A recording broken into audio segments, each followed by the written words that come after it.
Monsieur Studer, vous êtes l'un des grands profondeurs des accords Rubik. Pourquoi cet acharnement? Alors Rubik pour nous n'est pas une façon digne et honnête de défendre ses clients. Nous, on est des gestionnaires de fortune, donc notre clientèle, ben, c'est elle qui nous fait vivre. Ces gens-là sont arrivés en Suisse de façon tout à fait... ils n'ont rien fait d'illégal en Suisse, ils sont conformés à toutes les lois de ce pays, nous, idem. Et c'est pas parce que quelqu'un a décidé de changer la définition du criminel que du jour au lendemain, tout le monde va accepter que tout le monde est un criminel. Mais quelque part, il y a une certaine logique là-dedans, c'est-à-dire la Suisse était quand même considérée comme un paradis fiscal. Donc je pense que les accords Rubik également, c'est pour nous permettre de sortir d'une certaine situation.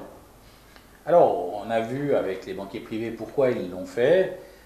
Il faut savoir que pour certaines grandes banques, le fait de fermer des comptes ici et de les ouvrir offshore, c'est pas un problème parce que ces grandes banques ont des succursales dans tous les pays du monde.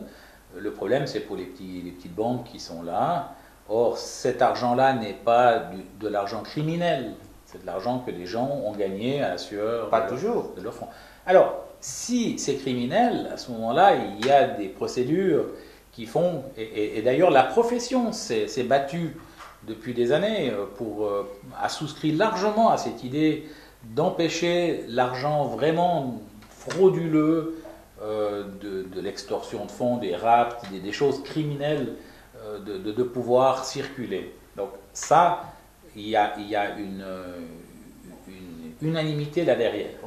On parle d'une unanimité, mais on sait que dans l'ensemble, on ferme quand même les yeux sur ça. Si on prend par exemple le cas le plus...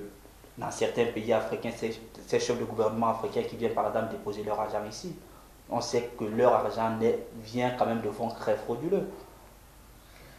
Mais on les accepte tout de même. Oui, alors ça c'était à l'époque où ça se faisait. D'ailleurs, on était aussi... on s'étonnait d'ailleurs que l'aide au développement de ces pays-là revienne le lendemain sur le compte de la personne du pays. Mais ça, c'est des procédures de parcours qui ont plus cours aujourd'hui, puisque on cible ces personnages exposés politiquement, les PEP, et donc on surveille ça très attentivement.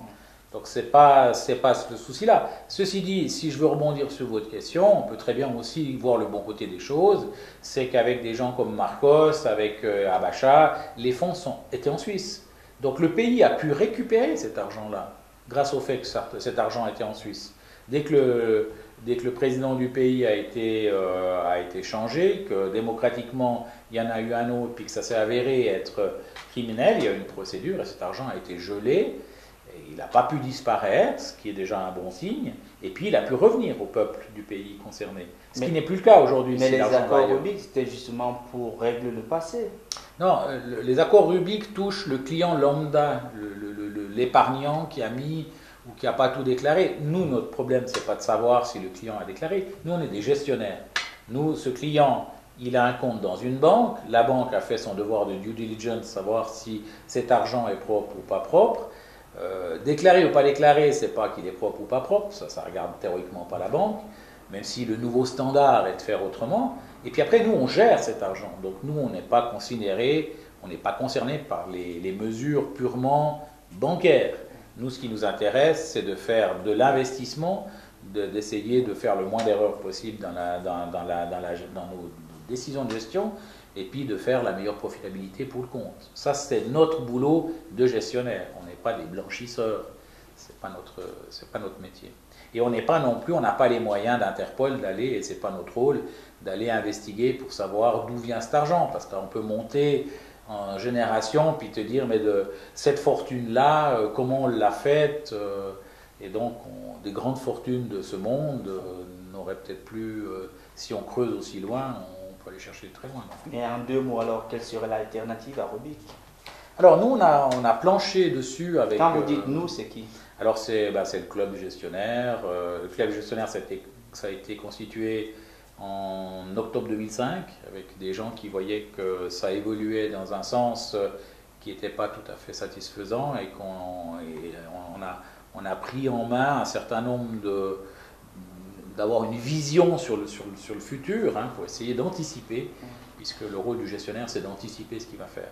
Donc on a le lobby des citoyens, mais toujours les mêmes, donc avec Swiss Respect, donc on est en collaboration avec ces gens-là, on soumet nos idées, puis on essaie de travailler, de s'unir. On n'est pas encore assez unis, on devrait avoir l'association suisse des gestionnaires de fortune avec nous, ce qui n'est pas encore le cas. On espère qu'ils viendront. On a l'association romande des intermédiaires financiers, il faudrait qu'ils se joignent avec. Il faudrait qu'il y ait les avocats, parce qu'ils vont être touchés de la même façon. Donc il faut qu'on monte. Et donc avec ce lobby des citoyens, on a réfléchi à quelque chose qui est en 3 phases. La première, c'est pour les clients qui veulent se régulariser, un système de régularisation spontanée simplifiée, style Scudo italien ou Amnesty portugaise. Un taux très bas, ça fait très mal. D'ailleurs, les gestionnaires de fortune qui s'occupaient à l'époque des Italiens ont vu partir les actifs en Italie parce que c'était alléchant de se régulariser à ce prix-là. Et le taux était de 5%, et plus le taux est bas, plus c'est efficace. Donc ça, c'est pour ceux qui veulent se régulariser.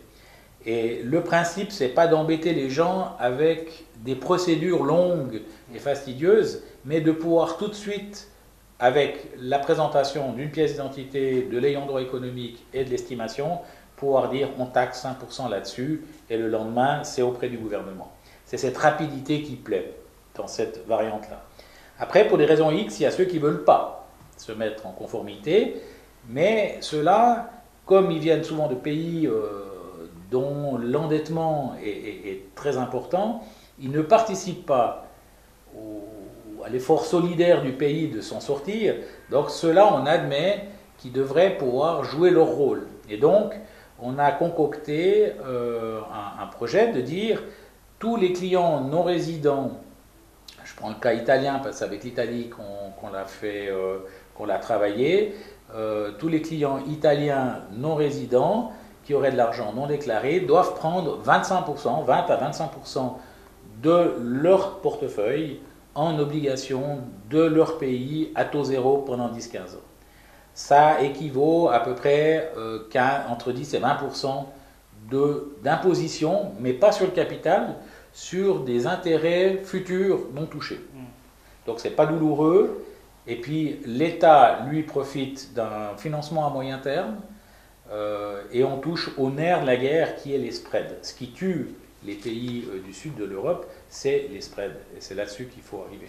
Puis le troisième volet, c'est l'impôt anticipé qui existe déjà, puisqu'en Suisse on l'utilise, et qu'au titre de l'épargne européenne, on prend déjà cette imposition de 35% qui peut être récupérée sur ceux qui déclarent. Donc aujourd'hui, finalement, on a 3 volets, dont un qui existe déjà, l'autre qui est facile à mettre en place, et le troisième, celui du milieu, là, qui permet aux non-résidents non déclarés de rester anonymes, mais immunisés. Donc là, il y a une attestation de la banque qui montre qu'il a tant dans la banque, et que sur ce temps, 25% est en bon du trésor du pays, de son pays, à taux zéro. Mais si tout est si facile, pourquoi alors est-ce qu'on a du mal à mettre en place, par exemple, cette deuxième alternative à Rubik? Alors nous, on a essayé de la faire valider déjà au niveau du pays, donc on a été à Rome, on a été reçu, et ce projet a été très très bien accueilli parce qu'il met le doigt sur le nerf du problème, sur l'abcès qu'il y a, c'est les spreads. Il faut savoir qu'aujourd'hui, l'Italie a une dette de 2155 milliards d'euros, que le coût du spread, c'est 60 milliards par année. Et donc cet argent-là, ce spread, il va où? Dans les mains des spéculateurs. Ça profite à personne. Donc si la Banque centrale européenne décidait de concentrer le traitement des obligations souveraines de la zone euro chez elle, il n'y aurait plus de spread. Il n'y a pas de raison de faire payer plus cher à l'Italie, qui est membre de la même Europe que les Allemands, un taux différencié. Et donc ce spread-là, il est inutile.